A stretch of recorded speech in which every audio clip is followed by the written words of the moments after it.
Ahí estamos ya. Una disculpa, amigos. Una disculpa, por favor. Se nos cortó la comunicación. Ya saben que a veces la tecnología, ojalá que nos recuperen pronto.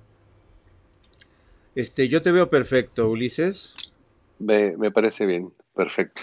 Yo a ti no te veo todavía, pero más que veo un retrato muy bonito que tienes allí. Detrás hay un fondo de nieve, qué maravilloso. Exacto. Bueno, perdón. Entonces, retomamos la conversación. Estamos conversando con nuestro querido amigo Ulises Culebro. Ulises Culebro es un artista mexicano, jefe de ilustración del diario El Mundo, uno de los diarios más importantes en España, no cabe duda. Y estábamos hablando de cómo está afrontando España, pero también nos queremos que nos platique, Ulises, en qué medida ha impactado esta pandemia. Ahora sí te voy a hacer una pregunta, querido amigo, así muy exquisita. La psique de los españoles, ¿en qué medida, desde tu punto de vista, ha impactado en los hábitos, en la forma de ver el mundo? Yo sé que es una pregunta muy profunda, pero a ver si me puedes dar respuesta. Antes de eso, nos preguntaban, Zipaquira nos preguntaba, ¿en qué barrio vives, Ulises?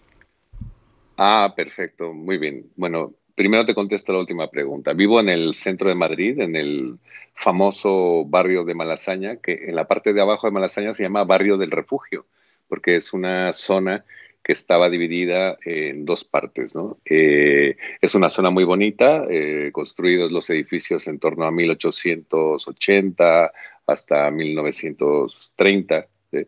Y es lo que podríamos llamar el casco antiguo de Madrid. Ujú. Y ahora, ¿en qué medida, a ver, Ketso, ¿cómo estás, Ketso? Ya saben, estamos en plan, sí, se interrumpió SUR, Manuel Casasola, Lourdes y Jaime y al chat, al invitado de hoy no me avisó de la transmisión. Lo que pasa es que tenemos tenido problemas, Manuel, con la transmisión. Bueno, entonces ya saben que este es formato tertulia, le podrán preguntar a nuestro invitado cualquier cosa, pero por delante va esta pregunta: ¿en qué medida tú crees esta pandemia, Ulises, ha impactado los hábitos de los españoles? Porque ya sabemos que en España los madrileños son muy dados a la marcha, marcha, marcha, irse de copas. Es una vida un poco tomarse la siesta, no es tan rígida el estilo de vida como el norte de Europa.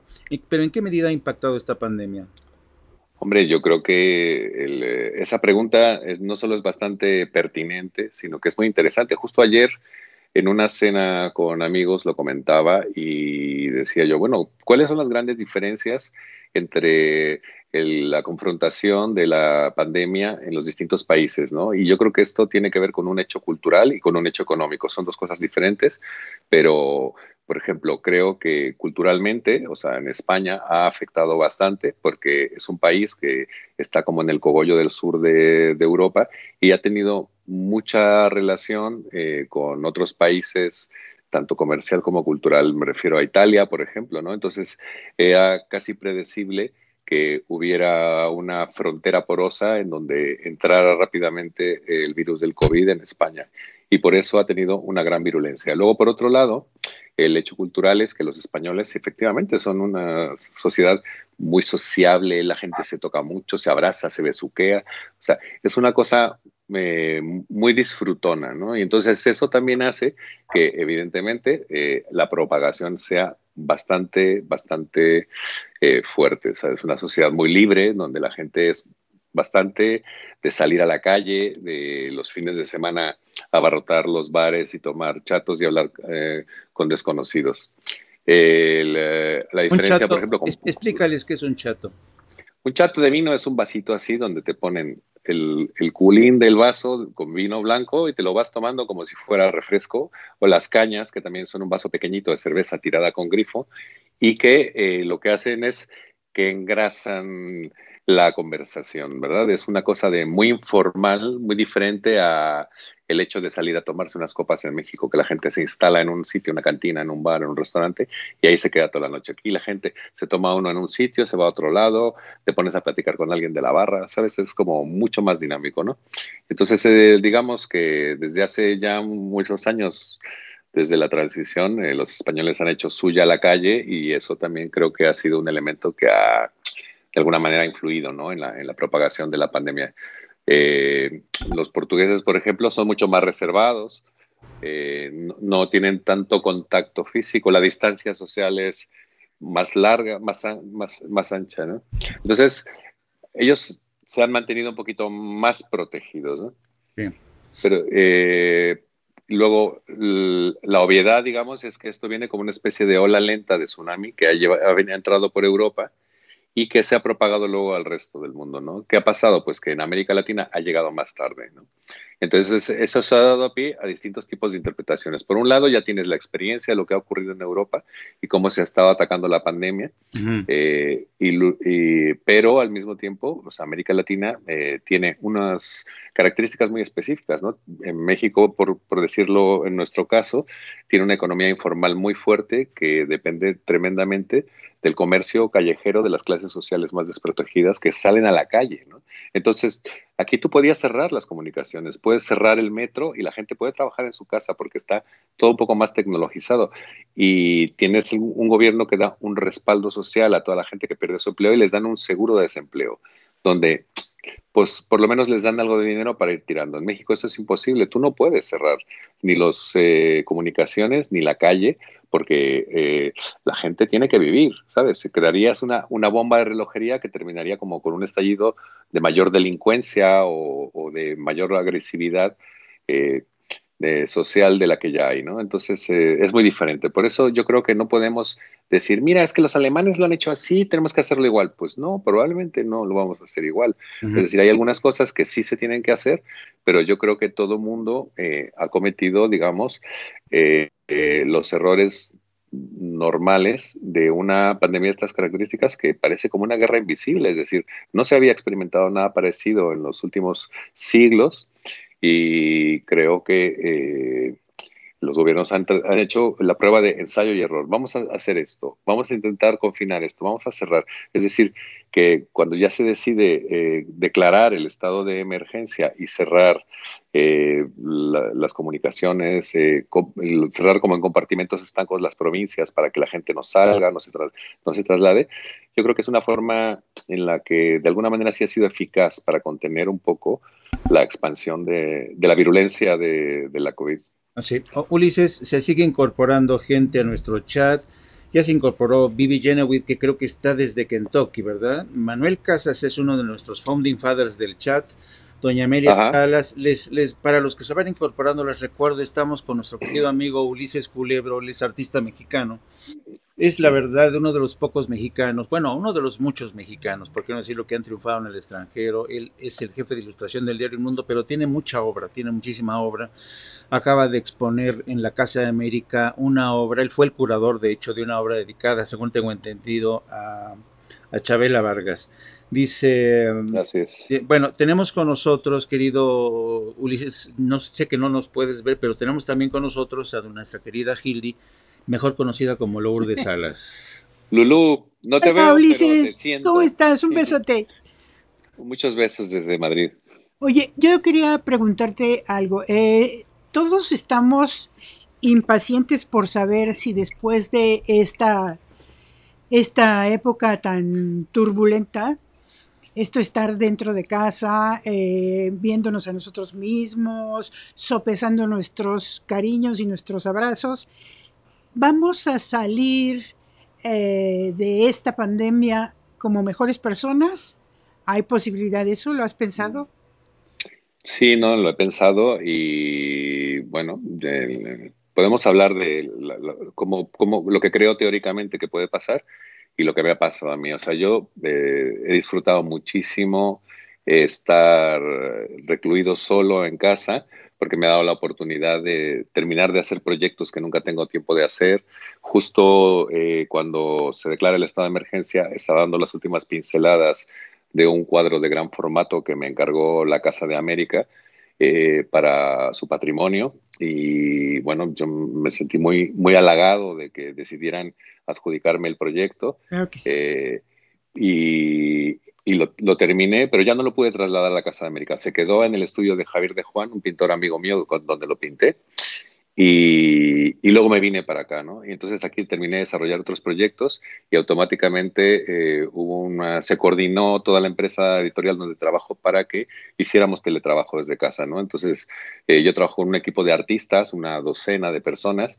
Desde mi casa lo hicimos como un centro de operaciones donde hemos encargado todos los proyectos del periódico y se ha hecho como una especie de redacción virtual, ¿no? Entonces hemos trabajado todos comunicándonos por vía chat, videoconferencias, teléfono, para poder hacer un periódico todos los días.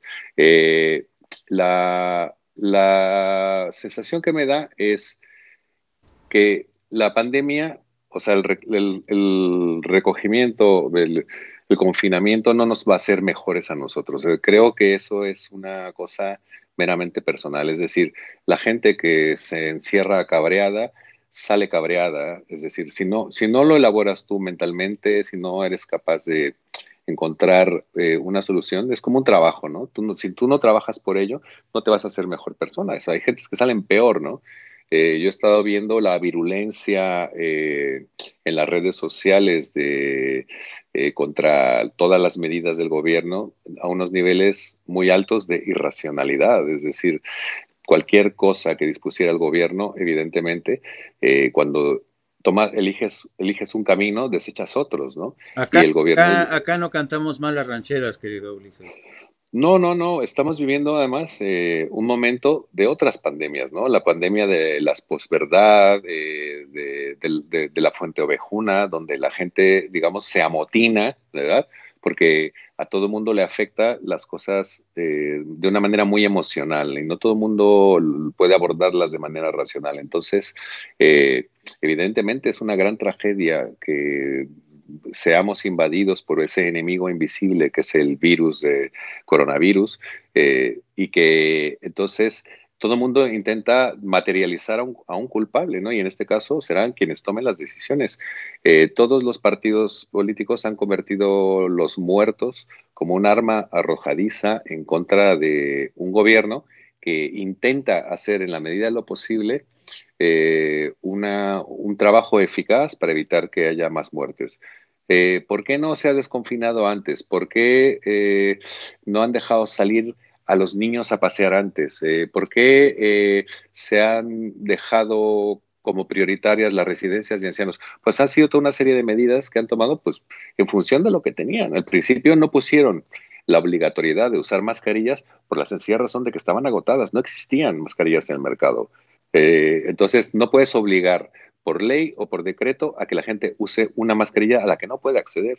Y luego hubo un dime y direte que si las características técnicas de las mascarillas que tenían que ser FP2, que son las que tienen la capacidad de resistir las micropartículas del virus y no otras que son un poco menos seguras, también generaron confusión, ¿no? Entonces, claro, mucha gente se han utilizado esto como un arma arrojadiza para cuestionar al gobierno diciendo que primero decía una cosa, luego echaba para atrás y decía otra cosa, ¿no? Ahora, por ejemplo, que estamos en una fase mayor de desconfinamiento, pues la gente sí tiene que estar obligatoriamente usando mascarillas en el transporte público, los sitios cerrados, en la calle, en la medida de todo lo posible. Y yo creo que la gente es muy responsable, ¿no? Está desde la gente que se ha fabricado con calcetines sus mascarillas, con sus trapitos decorados. Por cierto, ¿tú usas mascarilla?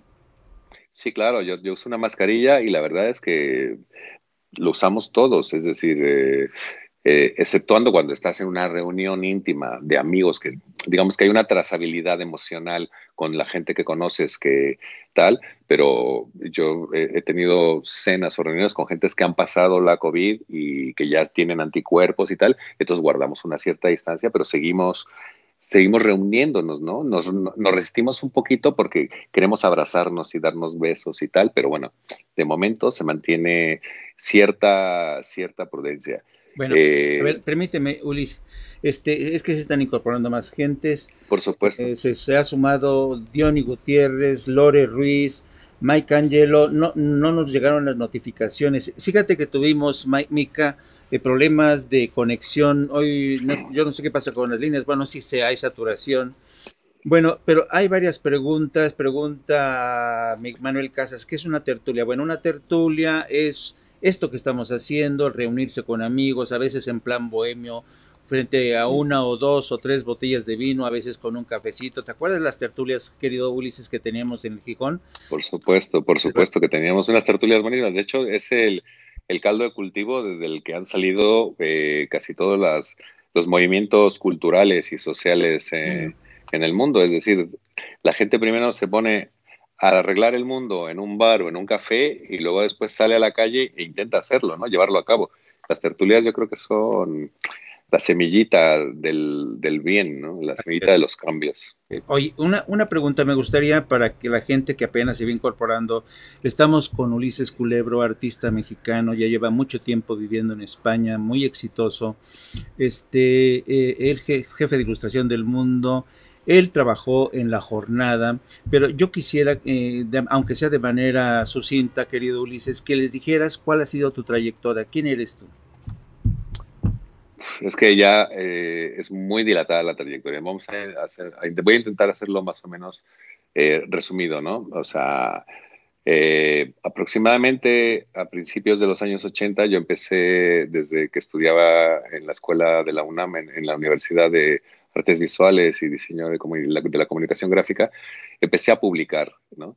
Empecé a publicar dibujos míos, coincidió con la fundación del diario La Jornada, me presenté con mis trabajos siendo un estudiante, me contrataron, tuve la oportunidad de conocer a Vicente Rojo, que era el diseñador jefe de La Jornada, y yo con él tuve algunas conversaciones, le enseñé mi trabajo, me citó en Imprenta Madero y me dijo, bueno, pues a partir de ahora también trabajas con nosotros en Imprenta Madero. Entonces, tuve la oportunidad de, por un lado, en la parte periodística, empezar a trabajar y a publicar en publicaciones, y luego, por otro lado, en trabajar con los grandes diseñadores del momento en el sitio que era el Templo del Diseño de México, que era la Imprenta Madero, donde se hacían diseños para la Universidad Nacional, trabajamos con Editorial Era, de repente pues te encontrabas con las leyendas vivas de la cultura mexicana, ¿no? Venía Octavio Paz a revisar sus libros, venía Toledo porque estaban haciendo otro tipo de proyectos. O sea, había gente muy interesante, ¿no? Yo creo que ha sido una etapa formativa muy bonita. Estuve en La Jornada, con el grupo de moneros de La Jornada hasta el año 89, donde yo ya venía mascullando la idea de cambiar de tercio, porque ya había hecho como un barrido de las publicaciones mexicanas que más me parecían interesantes y me parecía que era un momento interesante para crecer fuera, ¿no? O sea, a veces también la cultura mexicana es un gueto que te asfixia y a pesar de tú estar dentro, tienes un poco la necesidad también de distanciarte, ¿no? Eso, de pertenecer sólidamente a un grupo nunca me ha gustado. Yo creo que es como enemigo de tu libertad interior. Eres poco gregario, en ese sentido. Pues soy muy sociable, pero al mismo tiempo también creo que soy bastante libre. Entonces, tú puedes estar incorporando tu plataforma de comunicación con movimientos sociales, como lo hicimos en la época del CEU, como lo hicimos en la época del cardenismo, que estás muy cerca de lo que está ocurriendo, pero también creo que hay que marcar una cierta distancia crítica, también con respecto a la postura de izquierda que tú defiendes, ¿no? Porque creo que Octavio Paz tenía razón en ese sentido. Para ser crítico tienes que tener una equidistancia con el poder, incluso con los poderes secundarios, ¿no? De la izquierda, de tal. O sea, hubo un momento en que yo lo comentaba con Carlos Monsiváis, decía, es imposible criticar a la izquierda desde la izquierda, ¿no? Sí. Porque parece ser que es como un pecado capital, Sí. cuando en realidad decías, bueno, tenemos que criticar todo. Por supuesto, vamos a criticar lo más recalcitrante que vemos de los que creemos los enemigos de los cambios, pero también nosotros tenemos incorporados en nuestro ADN cultural esos defectos y también tenemos que criticarlos, ¿no? El caciquismo nunca ha sido propiedad solamente de la derecha, ¿no? O sea, ha habido bastantes tendencias en querer, digamos, moldear el pensamiento de la gente, ¿no? Sí. Amigos, perdón, si quieren formularle alguna pregunta a nuestro querido invitado Ulises, él estará muy contento de responderles, pero prosigue. Después, ¿qué pasó, Ulises? ¿Cómo llega? No, pues yo me enrollo mucho, tú me cortas cuando quieras, ¿eh? O sea, que a veces me pongo a pensar y hago como visión retrospectiva. Bueno, pues yo me vine a España, Sí. me vine a finales de los 80, Me despedí cariñosamente de Granados Chapa, de Carlos Payán, que también ha sido uno de mis grandes amigos que me ayudó muchísimo en la etapa mexicana. Y me instalé aquí en España, busqué trabajo, encontré trabajo en el periódico El Mundo y a partir de aquí inicié una etapa en la que he tenido como un desarrollo profesional muy hacia afuera, ¿no? Es decir, eh, aquí, por paradójico que parezca, se me reforzó esa sensación mexicana de identidad, pero de una manera bastante arraigada, ¿no? Es Suele decir, que pasar, suele pasar. descubres Creo que así que, es. que todo lo que te parece normal en tu comportamiento cultural, en tu vida, en tus valores, de repente descubres que hay un porcentaje muy grande que pertenece a México, ¿sabes? Sí. Es decir, de pronto aquí la gente tenía como menos tendencia a elaborar intelectualmente las ideas y los pensamientos y tal, y de repente descubrí que yo había estado, digamos, mamando de una cultura mexicana Muy con una rica. fuerza brutal, ¿no? Con una capacidad de traducir visualmente las cosas de una manera muy particular, ¿no? Entonces eso, digamos que para mí fue como una doble ayuda porque he incorporado muchas cosas del know-how español con una tradición mía cultural que son mis raíces, que sigo poniendo en práctica, o sea, 30 años después la gente sigue diciendo, joder, tu trabajo tiene algo que es profundamente mexicano, ¿no? Entonces eso pues me hace sentirme muy bien, ¿no? Sí. Me siento muy contento y desde aquí crecí hacia afuera, empecé a desarrollar proyectos con publicaciones europeas, exposiciones, conferencias, siempre he sido como muy inquieto y empecé a publicar a mediados de los 90 en Estados Unidos en diversas publicaciones. Eh, y me llamó la atención, ¿no? Pues alguna vez estuve en Nueva York y cuando me preguntaban, bueno, ¿y tú qué haces? Digo, pues mira los anuarios que están en tu librería de la Sociedad de Ilustradores Americanos y vas a ver cosas mías, ¿no? Porque nos daban más premios que al New York Times en aquella época por nuestro trabajo que hacíamos en una modesta redacción en Madrid, ¿no? Entonces eso ha sido muy interesante porque me abrió caminos. Publiqué en el New York Times, publiqué en revistas latinoamericanas, en alguna revista en la que tú participabas que era en Los Ángeles, ¿no? Sí, la mirada. La Mirada, por supuesto. Estuve trabajando para Condé Nast, para Fortune Magazine, haciendo proyectos. Luego empecé a trabajar con un periódico en Polonia a través de Nueva York y haciendo como distinto tipo de trabajo, también un poco de divulgación, ¿no? Aparte de exposiciones, pues he dado conferencias en varias partes del mundo, ¿no? Que eso es algo que tenemos los mexicanos, que nos encanta hablar, elaborar las cosas y luego soltarlas, ¿no? Entonces, ¿Por qué, por, eso por lo he qué, hecho bastante. por qué no nos hablas del proyecto de Chabela Vargas? Bueno, el proyecto de Chabela Vargas coincide con varias cosas. Hace unos pocos años, Chabela Vargas vino a dar un concierto a Madrid, ¿no? La residencia de estudiantes, que es uno de los templos de la cultura de España y de Madrid y de España, que es donde estuvo Lorca, donde han estado pues, los grandes pensadores, han pasado por la residencia de estudiantes. Entonces dio un concierto Chabela Vargas y mi amigo Kiko Helguera me dice, oye, ¿por qué no vamos? ¿No? Digo, pues está imposible ir, mano. Todo el mundo se pega por ir al concierto de Chabela. Chabela era ya bastante conocida en Madrid por Almodóvar y por Manolo Vicent, que la incorporaron, digamos, en lo que ellos consideran esa cultura kitsch, ¿no?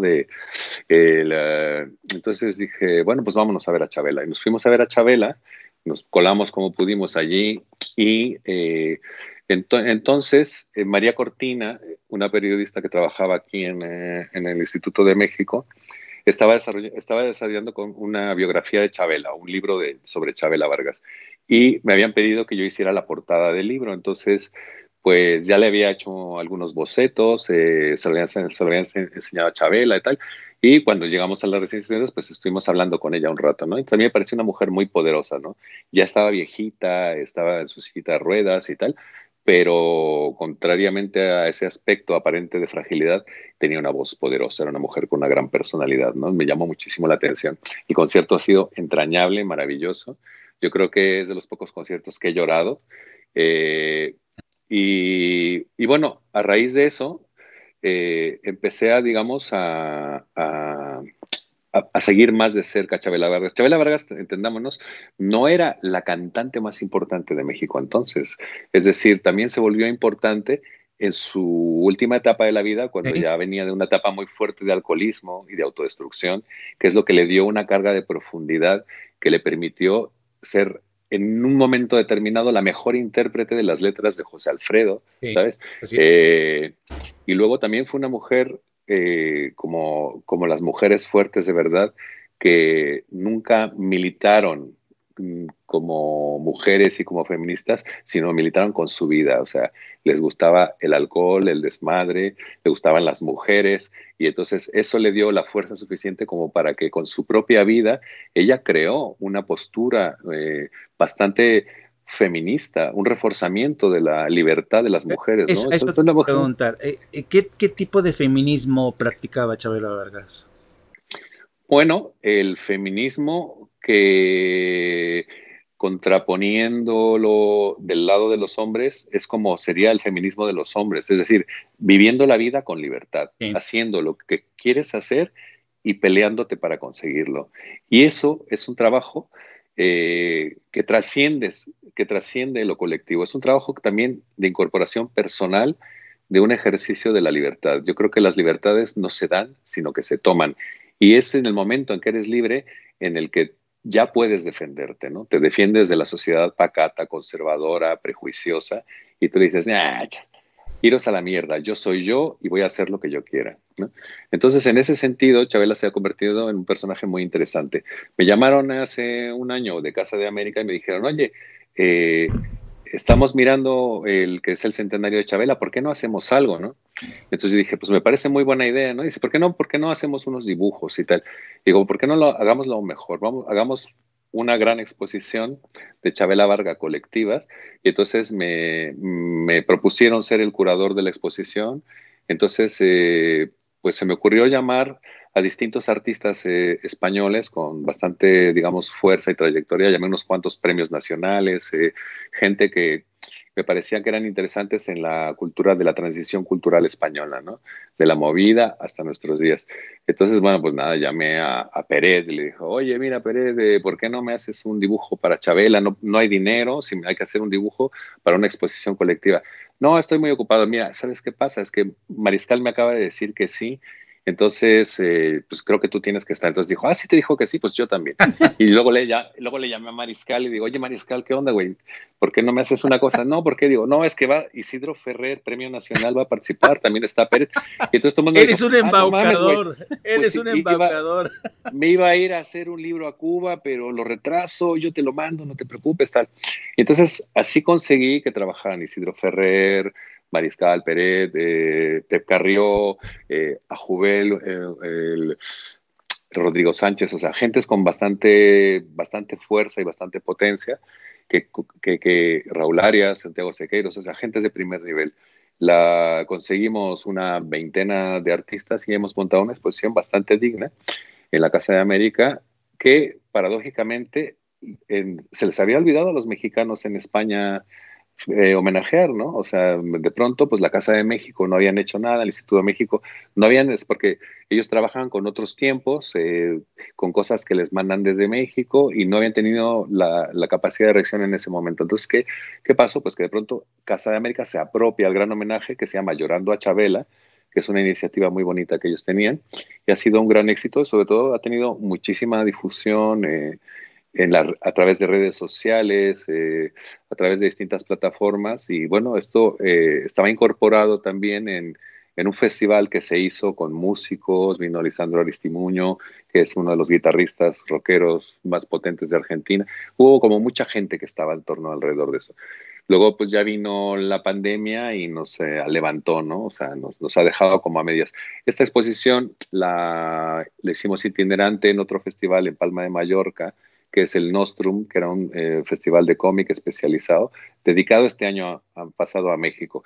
Y ahí también se hizo en un escenario, en un palacete del siglo XIX precioso, se montó la exposición y ha sido también un éxito. Y esa misma exposición ahora la estamos incrementando y la vamos a llevar a el Festival de los Mundos, también dedicado a México, en el norte de España, en Castilla y León.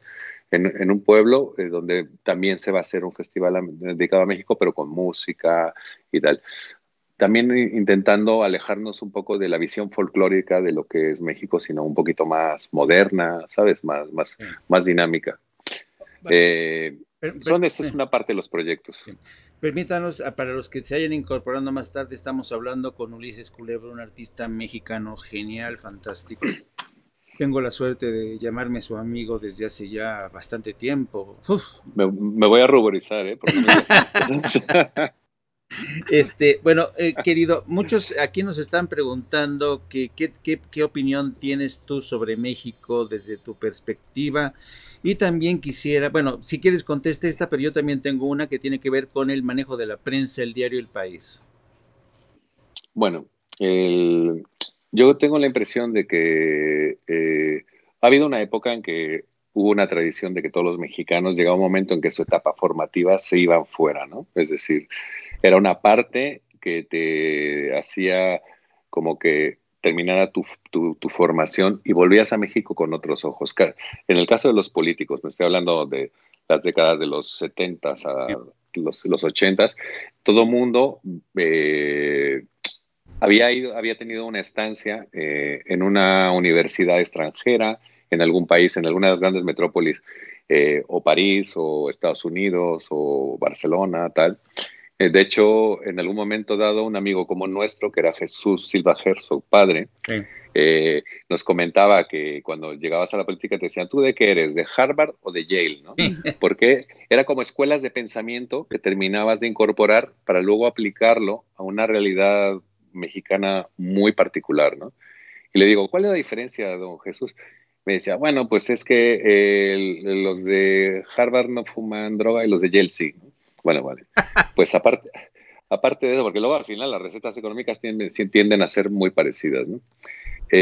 México genera una atracción que es muy fuerte, es como un inmenso imán cultural, pero al mismo tiempo, como los núcleos de los volcanes y de los planetas, genera como un magma, que es un totum revolutum, que hace muy difícil entender esa realidad si no tomas un poco de distancia, ¿no? Sí. Entonces, el vivir fuera, tú eres un corresponsal de guerra, que has vivido tiempo en el extranjero, te darás cuenta que te genera un plano general, una visión de tu propio país que te lo hace más nítido y entiendes más cosas, ¿no? Sí. Y además eso es un espejo donde te hace verte a ti mismo y también puedes hacer una revisión de tus fundamentalismos y tus prejuicios, es decir, que a veces nuestro nacionalismo es muy irracional, pero también nuestras críticas a nuestro país y a nuestra cultura también lo son. Entonces, aprendes a ver las cosas como con más frialdad, ¿no? Eso es muy interesante porque te abre la cabeza, ¿no?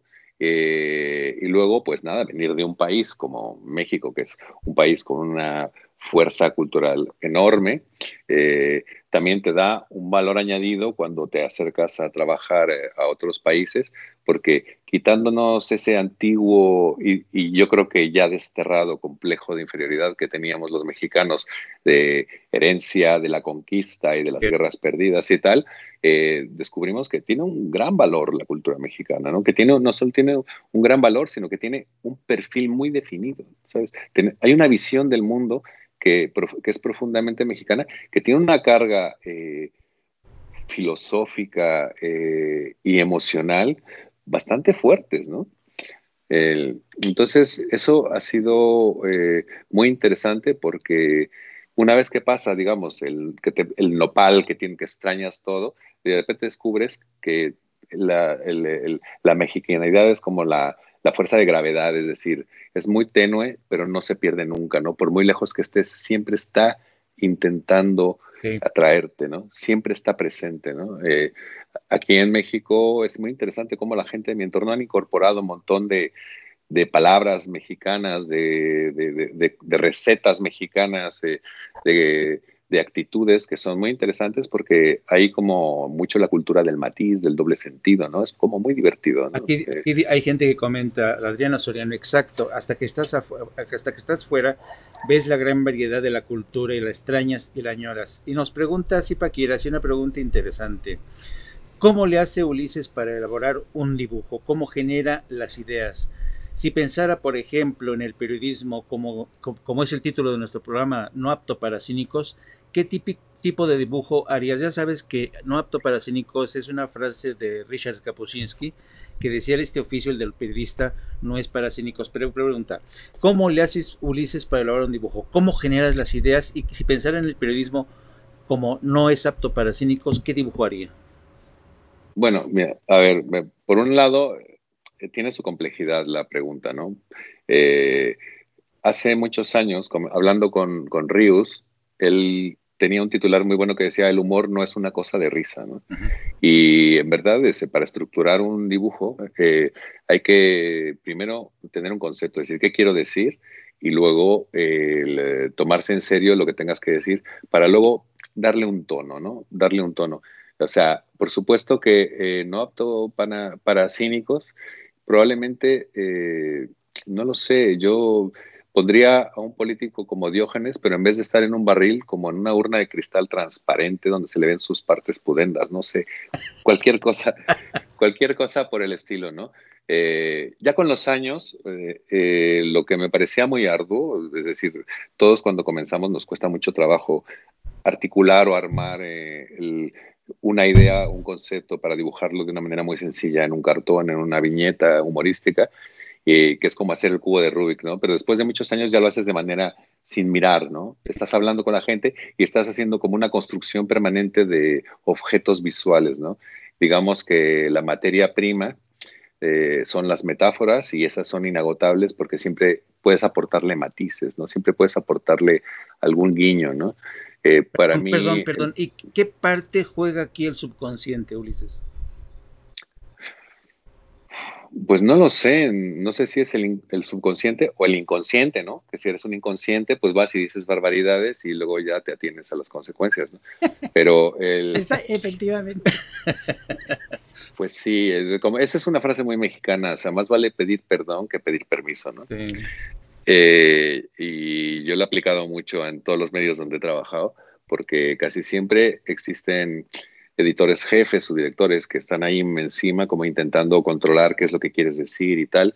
Y al final le dices, no, pero tú no lo entiendes, mira, ya se me ocurrirá algo, que no te preocupes. Y luego al final tú lo controlas, ¿no? Y tú dices cosas, es decir, que nuestro trabajo es como desnudar al emperador, ¿no? Esos trajes inexistentes, ¿no? Y siempre mantener una equidistancia con el poder, que no siempre es compartida por los medios de comunicación, porque casi siempre hay un poder que está cerca de los medios, con lo cual tú tienes que ser equidistante al poder y ser crítico, y por otro lado también equidistante a tu propio medio, es decir, hay que mantener un respeto, pero el respeto te lo tienes que ganar, es decir, eso es a base de muchas discusiones y muchas broncas que te quieren decir, no, es que esto es no sé qué, ta. Y pasa que si tú te bajas los pantalones una vez, ya te las vas a bajar todas, con lo cual yo nunca he transigido más por timidez que por otra cosa, y a partir de un momento decían, ya no discutas con este, que no te va a hacer caso, ¿no? Pero danos ejemplos, porque seguramente alguna vez en tu vida tuviste que ceder. Danos un ejemplo de dibujos que te hayan censurado. De dibujos que me hayan censurado, pues prácticamente muy pocos, ¿eh? Creo que me acuerdo antiguamente en la etapa de La Jornada que hice un dibujo donde se sintió muy ofendido, creo que el presidente, no sé, Salinas o algo así, no me acuerdo quién era. Y entonces el director me dijo, no mames, güey, nos estás metiendo en problemas, cabrón. Entonces me dije, no, pero pues, porque dice, ¿por qué no me enseñaste el cartón antes? Digo, pues porque nunca los enseñamos, hacemos lo que creemos. Y entonces al final me dijeron, pues te voy a poner en la nevera 4 días. Y yo dije, pues bueno, pues si el castigo es 4 días, yo me voy por ahí de paseo y no pasa nada, ¿no? Y luego aquí en España he sentido muchas presiones, tuve presiones antiguas de algún, digamos, como gobernador de Madrid, ¿te acuerdas de Álvarez del Manzano? Sí, claro. Que llamó muy indignado al director, que entonces era Pedro J, y le dijo que pedía mi cabeza, que cómo era posible que yo lo dibujara así y tal. Y Pedro J le dijo, sí, no te preocupes, no sé qué. Pues sí. Le colgó y me dice, es que este está al lado, ¿no? Pero J siempre me respetó. A veces él no estaba de acuerdo con las cosas que decía, pero y se enfadaba y me reñía, pero nunca le impidió. Una vez me dijo, no quiero que publiques este trabajo. Le dije, dame una razón.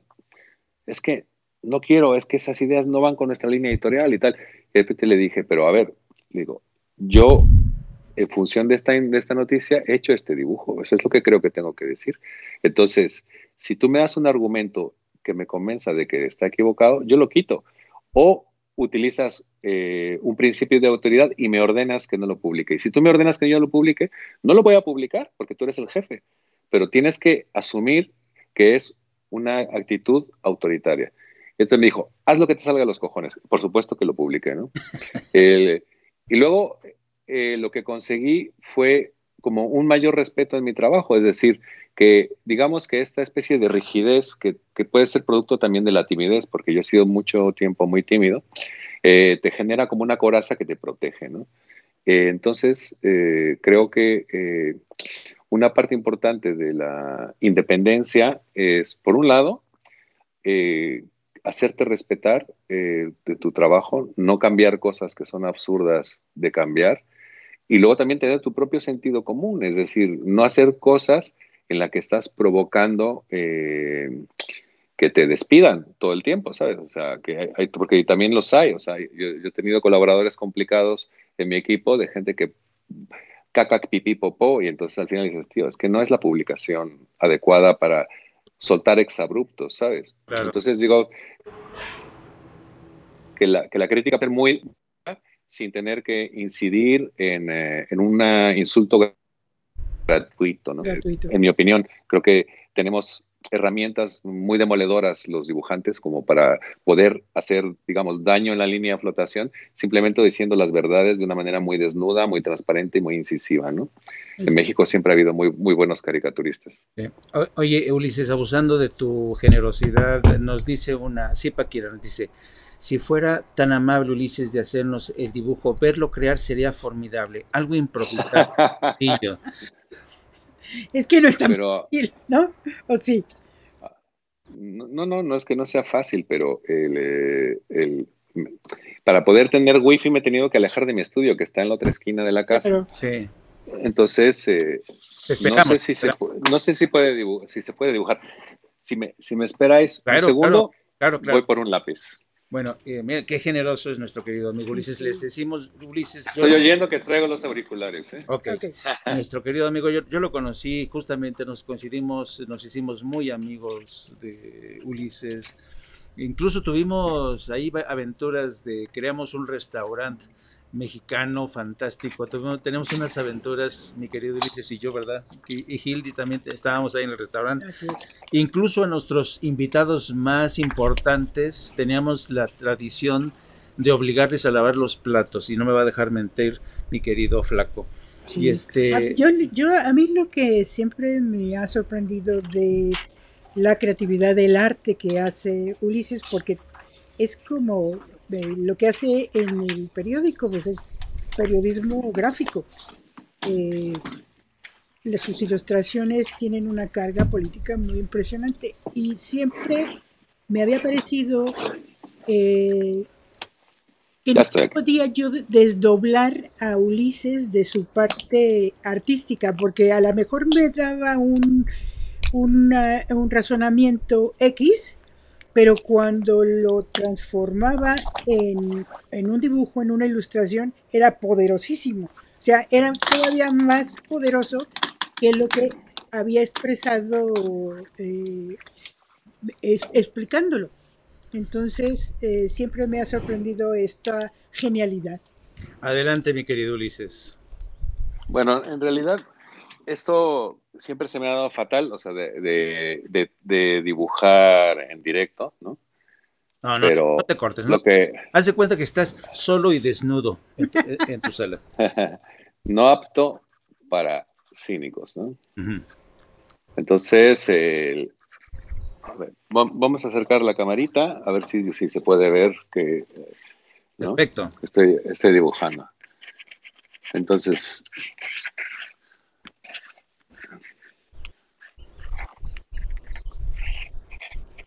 estoy dibujando aquí un señor que me recuerda mucho al Trastupije del señor Rius, ¿no?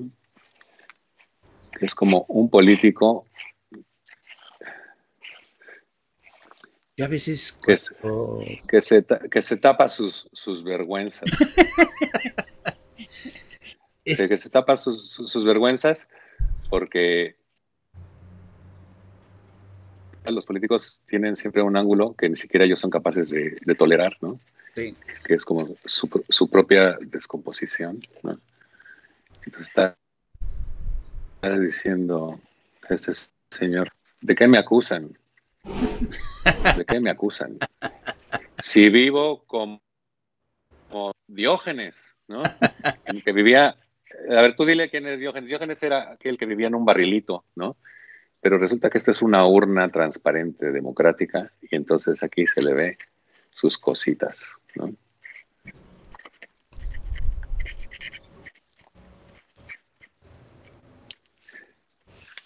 A ver, ¿se ve o no se ve? ¡Wow! ¿Ven qué rápido?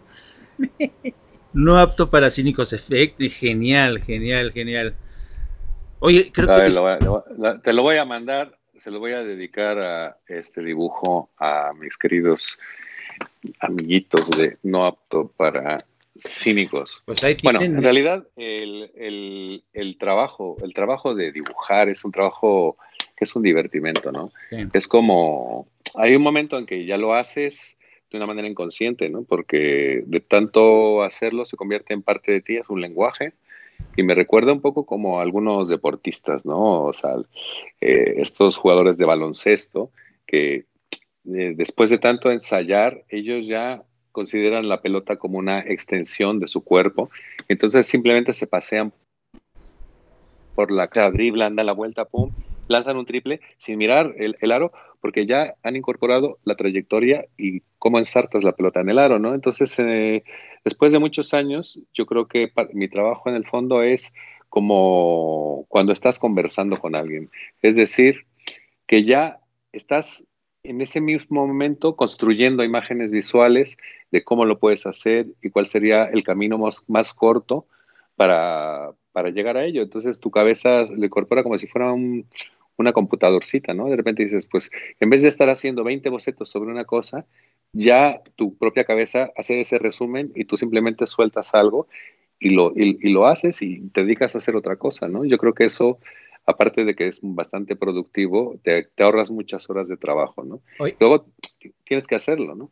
Ulises, mira, te mandan aplausos virtuales. Muchísimas gracias, dicen.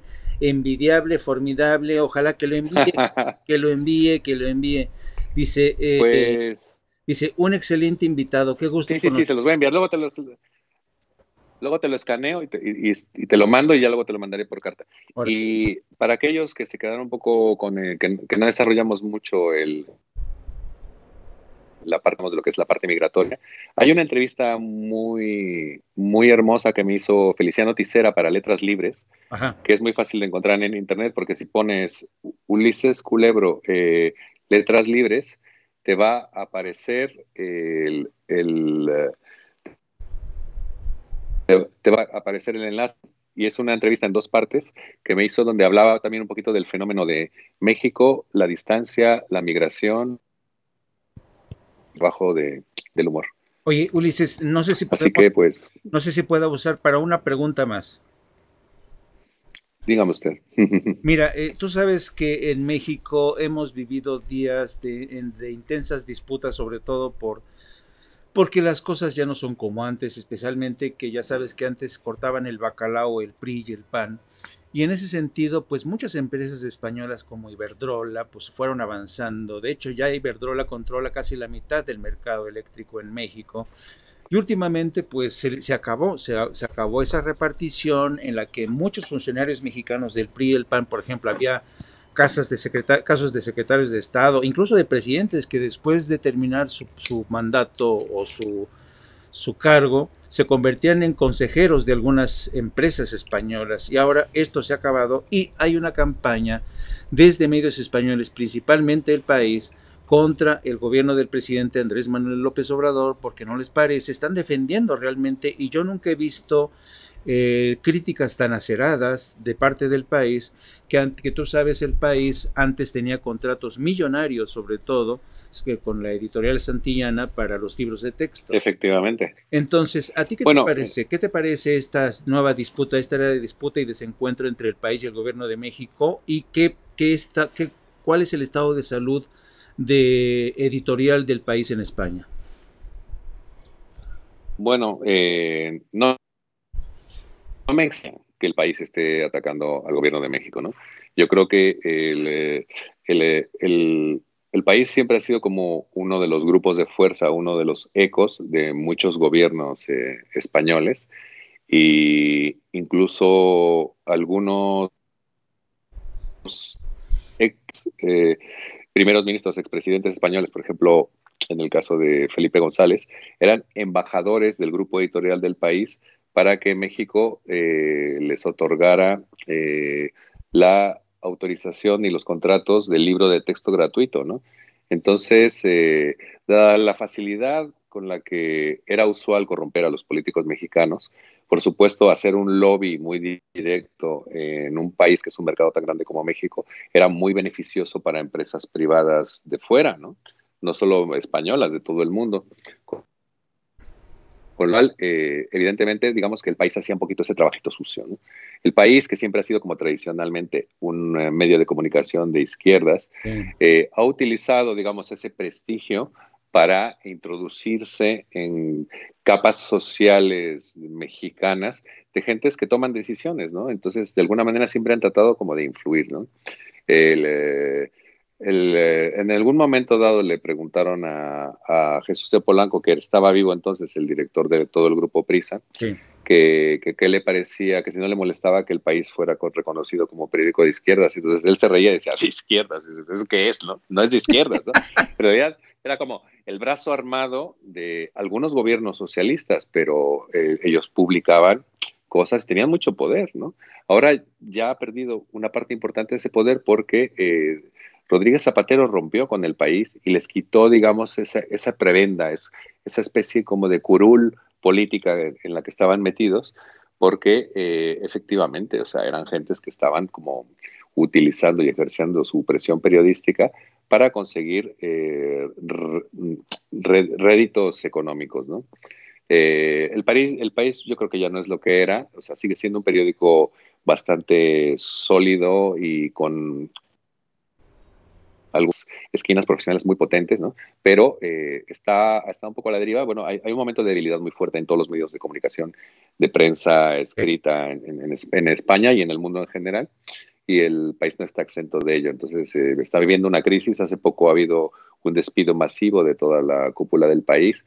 Se rumoraban distintas cosas, pero en realidad es simplemente volver a meter al redil el país para que sus periodistas puedan, digamos, ir un poco al tono de lo que conviene políticamente en ese momento, ¿no? Entonces, yo creo que es, por supuesto, una campaña orquestada y que habla muy mal del país, pero también que puede ser es un error de percepción probablemente, es decir, criticar a México porque defienda sus intereses, al presidente de México porque defienda los intereses de los mexicanos con respecto a empresas privadas que están copando una parte importante del mercado, de una manera abusiva, porque las empresas hidroeléctricas españolas tienen malas prácticas fuera de España, que pasa acá también con los bancos. Es decir, los bancos españoles hacen cosas en México y en América Latina que aquí están prohibidas, que aquí no les dejan hacer, ¿sabes?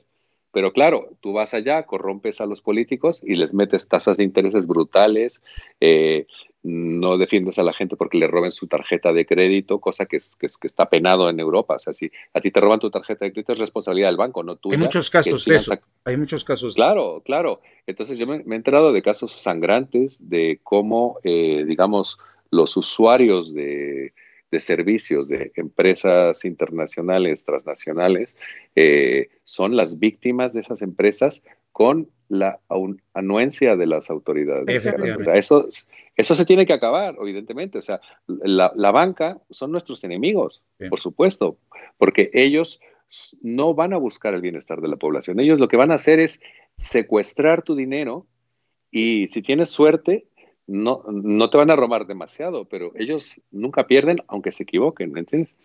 Entonces, en este caso, yo creo que defender la riqueza de los productos naturales mexicanos, energéticos, el petróleo, de las fauces codiciosas de las empresas transnacionales, pues probablemente va a perjudicar a grupos de poder en México, por supuesto. Habrá periodistas a sueldo que ya no cobren chayo, un montón de políticos que hayan perdido sus comisiones millonarias o que se las hayan pagado y se sientan en el deber de defender a capa y espada a las empresas frente a los intereses de los mexicanos. Eso es algo que se tiene que denunciar y que se tiene que acabar, por supuesto. O sea, no podemos tolerar ese tipo de cosas. Es el nacionalismo, digamos, bien llevado, a la larga lo que tiende es a fortalecer la cohesión y la riqueza de un país, ¿no? Te saludan María Zambrano desde Bélgica, ella va saliendo apenas del trabajo. María Zambrano nos sigue desde Bélgica. Seguramente después verá completa la entrevista contigo. Te la recomiendo mucho, María. Es un personaje realmente fabuloso. Manuel Casas, oye Jaime, ¿le podrías preguntar si aparte de dibujar pinta con acuarela u otro material? Sí, sí. Ahora justo el cuadro que voy a entregar en Casa América está hecho con acrílicos sobre madera y escayola, formato grande, ¿no? Que tiene un lenguaje como muy pictórico. Sí, trabajo con distintos formatos, o sea, pinto con acrílicos, pinto con acuarelas, también hago proyectos de diseño, he hecho diseños de etiquetas de vinos recientemente para una casa de vinos de aquí en España. Bueno, me meto en casi cualquier proyecto divertido que me ofrezcan, lo hago, ¿no? También escribo sobre gastronomía mexicana, hago también proyectos de divulgación cultural, o sea, participo como en muchas actividades al mismo tiempo. Así que, bueno, pues sí, me meto. O sea, todo lo que me echen, yo me lo echo. He sido dibujante de juicios, porque aquí en España hay una ley donde no te permiten meter fotógrafos en cierto tipo de juicios que son muy mediáticos, y yo he ido y me he metido a dibujar. O sea, el último gran juicio al que fui fue el juicio de La Manada, que era un grupo de jóvenes Caso tan terrible ese, ¿eh? que violaron a una chica en los Sanfermines de hace 2 años, y estuve yo dibujándolos y se volvió muy mediático, digamos, mi participación, porque ellos estaban muy intrigados y me pedían que les enseñara los dibujos, ¿no? Entonces eran como... Ellos querían ver cómo los dibujabas. Querían ver cómo los dibujaba, los tenía ahí al lado, sí. Entonces es como especie del narcisismo del tipo que delenque y es inconsciente, es decir, hay como, yo soy el protagonista, quiero verlo, ¿no? Ha sido muy divertido. Pues todo ese tipo de cosas y de anécdotas se las pueden encontrar por allí en internet. Muy bien. Pues les mando un muy gran abrazo, porque me están saltando aquí también notificaciones que ya me están persiguiendo de mi periódico para que coordine un par de cositas. Gracias por recibirnos. Me ha encantado mucho conversar con ustedes. Para mí es como llevar parte de los paisanos en el corazoncito y de toda la gente que nos está escuchando por ahí. Y sobre todo, yo les digo, hay que tomar distancia de las cosas y no dejarse llevar por esta intoxicación de las redes que a veces hace que la gente se empiece a odiar, ¿no? Por tonterías. En realidad lo que hay que hacer es hacer las cosas mejor uno mismo y ya está. Pues les mando un abrazo a ti, Negrito, a Lulú. Muchas gracias. Y a todos los mexicanos, y que viva el guacamole. Que viva el guacamole. Oye, flaco, que no sea la última vez. Cuando quieran. Un beso. Les mando un abrazo muy fuerte. Bye. Chao. Pues ahí tienen a nuestro querido amigo Ulises Culebro, fantástico, un artista mexicano, de verdad. Yo tengo la enorme suerte de contar con varias de sus obras en mi oficina, las tengo ahí colgadas, algún día se las mostraré, pero es genial. Yo a veces cuando le hacías esa pregunta a Ulises, ¿cómo? O la cipa la que nos hacía, ¿no? Oye, ¿cómo haces? Yo a veces tengo la impresión de que el cerebro de Ulises es completamente distinto al nuestro. Sí. Procesa de una manera tan distinta No, sí, Paquira, gracias, Amelia Salas Sí, sí, Viva. a mí siempre me ha impresionado esa capacidad para volcarlo todo en una ilustración, en un dibujo, en una pintura. Es que es impresionante. Y ha sido muy generoso, fíjense, lo tuvimos casi que obligar una hora, pero miren, nos concedió más de una hora de estar con nosotros. Ahora tiene que mandar trabajo para el periódico que lo está, porque él es el jefe de ilustración del diario El Mundo. Y les decíamos que con él, con Ulises y con su esposa Tere, bueno, con quien era su esposa, creamos varios proyectos, entre ellos un restaurante mexicano que teníamos ahí en la calle de Malasaña en Madrid y que se llamaba El Aurita. El Aurita. Y Lourdes y Tere eran las encargadas ahí eran las jefas del restaurante, y a veces pues Ulises tenía que dibujar y yo, mira, pásame ese dibujo a ver, se los voy, ahorita les voy a enseñar una de las obras de Ulises, padrísima, que tiene también. No, tiene mucha obra. Tiene mucha obra. Es que es mucha obra. Y entonces les decía que teníamos un restaurancito ahí en la calle de Malasaña. Y Ulises pues tenía que trabajar, yo también tenía que hacer el trabajo de corresponsal. Lourdes se ponía unas palizas porque aparte el restaurante hacía también de corresponsal y aparte cuidar a nuestros hijos que todavía eran pequeños. Y cada vez que salíamos encima, cada vez que cerrábamos el restaurante, nos íbamos a un bar a tomar una copa. ¿Cómo se llamaba este restaurante? No me acuerdo. El Jack Mel. El Jack Mel. Íbamos a un restaurante. Y llegábamos a casa como eso de las 4 de la madrugada. O a las 7. O a las 7 a veces. Y al día siguiente, dale. Sí. Ya no quería, ya no les pude formular las últimas, Amelia, porque ya tenía trabajo él encima. Pero les prometo que lo vamos a tener quizá otro sábado, porque tiene muchísimas cosas que hacer. Pero es un tipo excepcional realmente.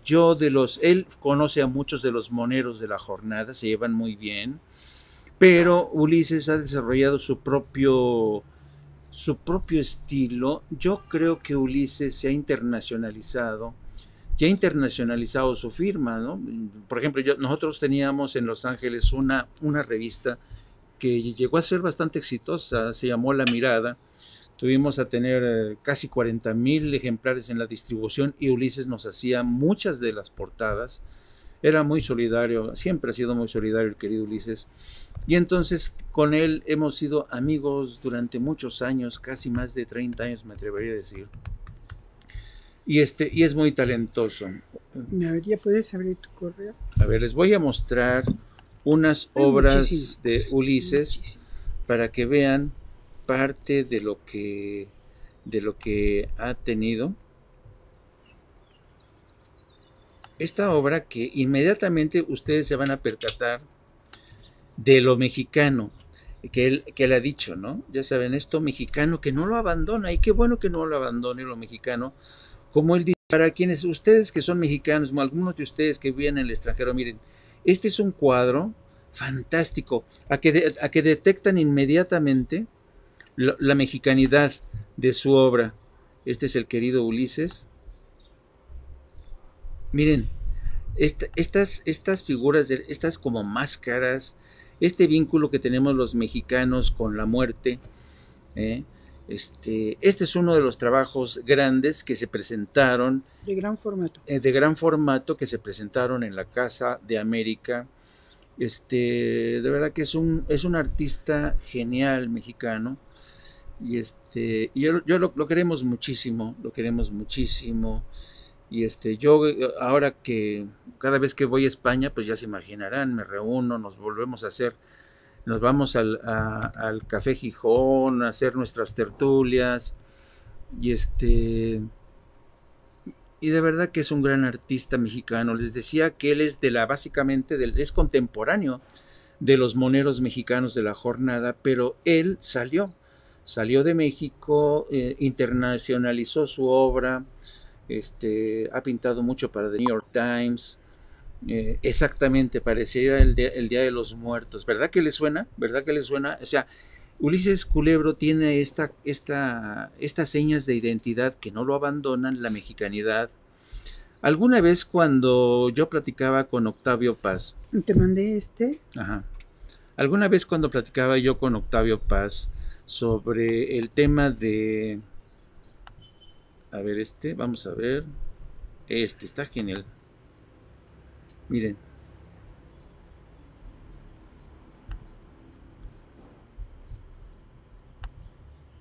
Y este es tipo de caricatura política, ¿no? Nada más que el formato que tiene. A ver si así, así. Don Juan Carlos I, rey emérito, figura primordial de la transición, prepara su discurso al Parlamento por los 40 años de la democracia de España, el discurso del rey. Y aquí ya no querían que hablara el rey porque los había metido en serios problemas, ¿no? Y fíjense, es un caricaturista que se atreve con la figura del rey, cosa que en España es impensable, ¿no? En algunos medios todavía sigue siendo un tabú esta obra, y esta es otra. Miren, son varios. Fíjense esta. Esta es una.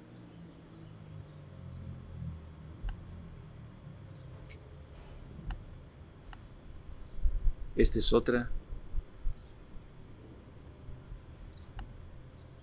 A ver, espérenme. Esto pertenece a una exposición que se hizo en Ginebra, donde la ONU organizó la Semana del Español. Exacto. Esta es otra. Tiene obra muy bonita.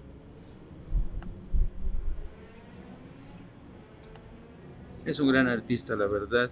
Miren el Empire State.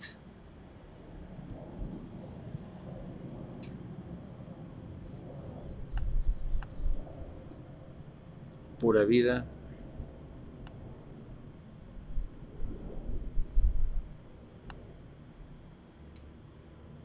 Este es evidentemente haciendo un homenaje a las mujeres, el feminismo. Dice Amelia Salas, yo como inmigrante me identifiqué mucho con Ulises cuando dijo que México es como un gran imán el cual de alguna manera te atrae, ¿cierto?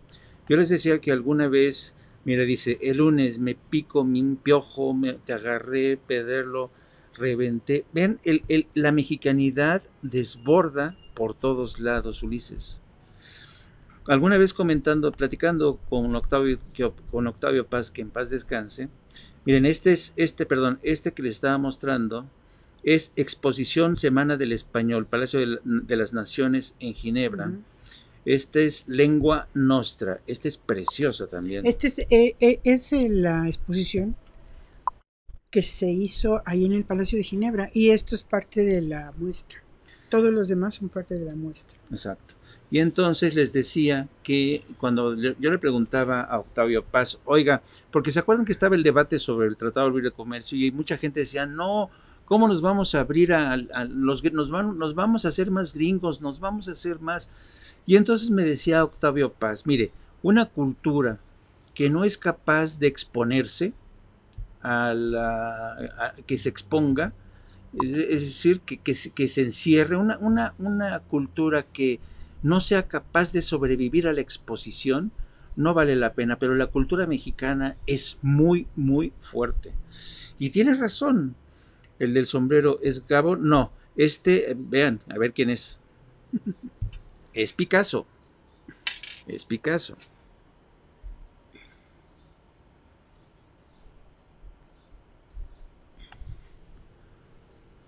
Ese es Lorca. Ese es Lorca.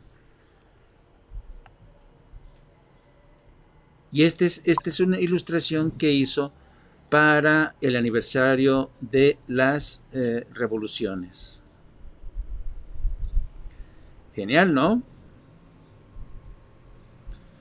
Pues les prometo que tendremos en más ocasiones a Ulises en formato de tertulia, Yo creo que las tertulias en los sábados nos viene bien porque es cuando son de carácter más desenfadado después de una semana de ajetreo y pues vale la pena tener una tertulia que es intercambiar ideas, reflexionar, así, jolines, María, jolines. Así es. ¡Viva México! Esta es padrísima. Sí, mira, nos pregunta Adriana Soriano. A mí me gusta escuchar al señor Juan Carlos Monedero y ahora escucharlo a él también. ¿Pueden decirme dónde pueden ver su trabajo? Pues muy sencillo. En Google. Sí. Google, entren ahí, pongan Ulises Culebro y salen infinidad de cosas porque obra tiene bastante. Sí, a patadas. A patadas tiene obras el flaco. Y y la verdad es que ese dibujo de Me Pico, etcétera, se parece a los dibujos pequeños de Frida Kahlo, donde se indica un dibujo que de una persona apuñalada recibió unos cuantos. Efectivamente. Pues qué bueno, qué gusto, ¿no? Haber tenido a Ulises Culebro con nosotros. Yo la verdad son de estos amigos que quiero muchísimo. Y además son de estos amigos que han ganado con el tiempo, su obra ha madurado, él mismo ha madurado como autor, como creador, y es interesante, yo que lo conozco desde jovenazo, imagínense, hace 30 años que nos conocimos, a verlo hoy un personaje, un artista con más empaque intelectual, con carácter más reflexivo, y eso se nota muchísimo en su obra. Pues queridos amigos, qué bueno que nos pudieron acompañar en este sábado. Les decíamos que bueno, esto fue en plan tertulia. ¿Cómo ves, querida Gildy? Pues sí, yo creo que ha sido una buena mañana, ¿no? Tertuliana. Nos hemos dedicado a una cuestión en especial, que es la creatividad, ¿no? Y sobre todo, cómo un artista mexicano se arma y se rearma fuera de México, pero sigue siendo tan mexicano y sigue estando presente para él lo que pasa aquí en México y es capaz incluso de hacer un análisis político de lo que desde allá ve, porque se conoce tan bien y conoce tan bien a México que puede seguir elaborando pues ideas muy concretas, ¿no? Y esta idea que causa pavor para muchos de este cambio, de esta transformación, pues yo creo que es la que merecemos y es por la que tenemos que apostar en este momento. Es decir, ya estamos en este barco y tenemos que hacer que este barco, ahora que ha zarpado, pues llegue a buen término, ¿no? A todos nos va a costar. La transformación le cuesta a todos y siempre que se hace una transformación, pues, es como cuando hace uno alguna mejora en casa, ¿no? No sé, por ejemplo, ya que está muy viejo el baño y tienes que cambiar el baño, no es tan fácil, pero se arma todo un desastre alrededor de una cosa tan pequeña, ¿no? Sí. Como es de rehacer un baño o rehacer una estancia o cualquiera de estas cosas, cambiar un piso, ¿no? Cuesta tanto trabajo, tanto polvo, el ruido, todo lo que sea. Pues eso es una transformación, es decir, no se puede transformar nada si no hay si no hay tormentas y torbellinos y polvo y desajustes, ¿no? Y para hacer una tortilla hay que romper huevos. Para hacer una tortilla de patata hay que romper los huevos, y no, pues cómo no. Para hacer lo que sea hay que mover cosas, hay que hacer polvo, hay que oír ruido, todo esto. que yo creo que bien vale la pena. Bien vale la pena aguantar este tirón y esperemos que salgamos de esto mejores como país. Ya dijo Ulises, y yo lo creo igual de la misma manera, para mí es lo mismo.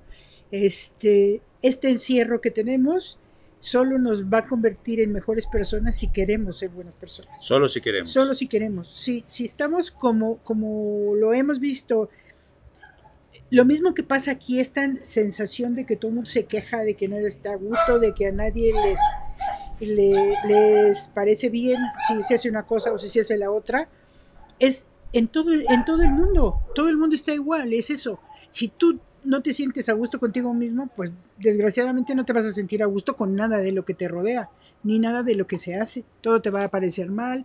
Si es poco, o sea, como decían antes, le pasó lo que al cuetero, ¿no? O sea, es así, o sea, al cuetero decían, le pasó lo que al cuetero, dice, porque si hace poco ruido, malo, y si hace mucho ruido, pues más malo igual, ¿no?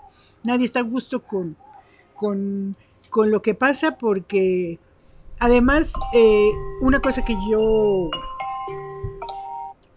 aprendí muy pronto es esta idea de que el que se lanza a hacer las cosas es al que se le critica, básicamente. Sí. Cualquier cosa, o sea, si tú te pones a hacer cualquier proyecto que en ese grupo, en ese área donde estás, es la primera vez que se va a desarrollar, todo el mundo va a creerse con derecho a criticarte, a despotricar contra ti, a lo que sea, pero los demás no se atreven, ¿no? Así es. Los que están cómodamente instalados en su sillón y no se atreven al cambio, pues te pueden criticar lo que sea, pero van a estar ahí, apoltronados, sin moverse, sin hacer.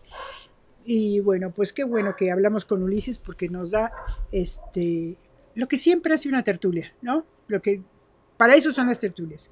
Un poco de debate, un poco de intercambio de ideas y sobre todo escuchar al otro, porque hace un buen rato que no hablábamos con Ulises. Exactamente, ha sido nuestra primera tertulia transatlántica con un gran creador. A mí me llamó la atención su mención a lo del periódico El País. Ana, querida, ¿cómo estás? ¿Cómo estás, querida? Ela López, ¿cómo estás? El Lore Ruiz, excelente analogía de Lourdes. Se hace mucho ruido y se levanta mucho polvo cuando se reconstruye. Gracias por su reflexión. Y a mí me gustó la reflexión que hizo Ulises sobre el periódico El País. Y Ulises conoce bien los diarios españoles, ha trabajado en ellos, ha colaborado con ellos, conoce muy bien cómo se manejan en El País.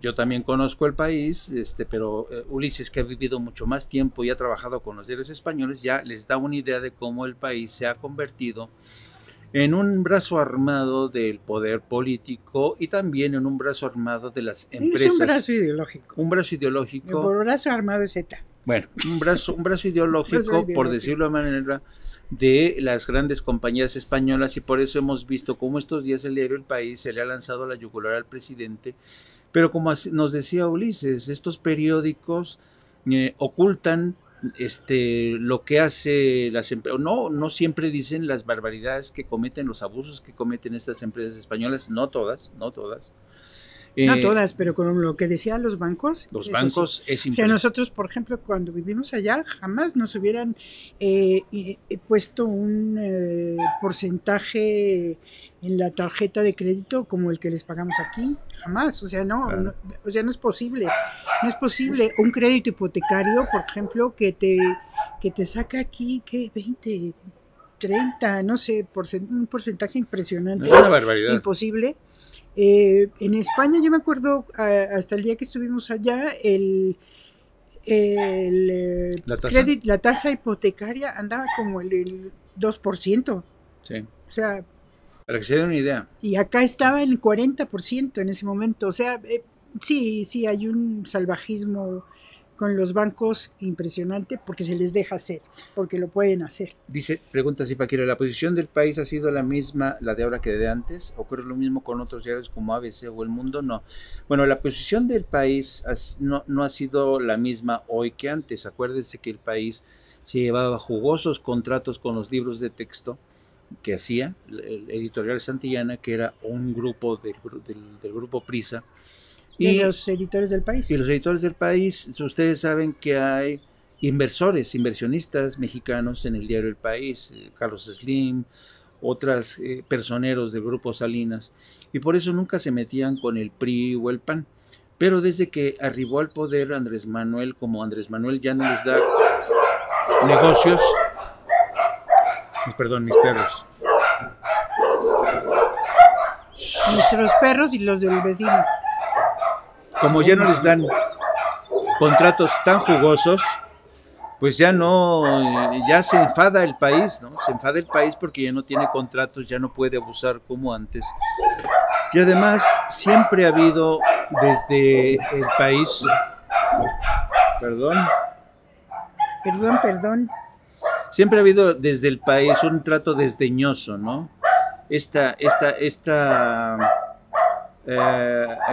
tufo de desdén hacia lo mexicano, incluso en conversaciones que yo he tenido con algunos directivos, a ver, que tienen estos niños.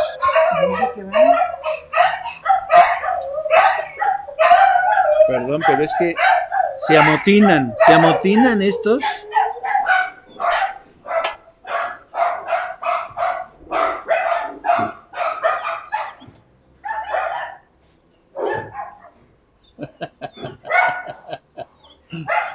Perdón.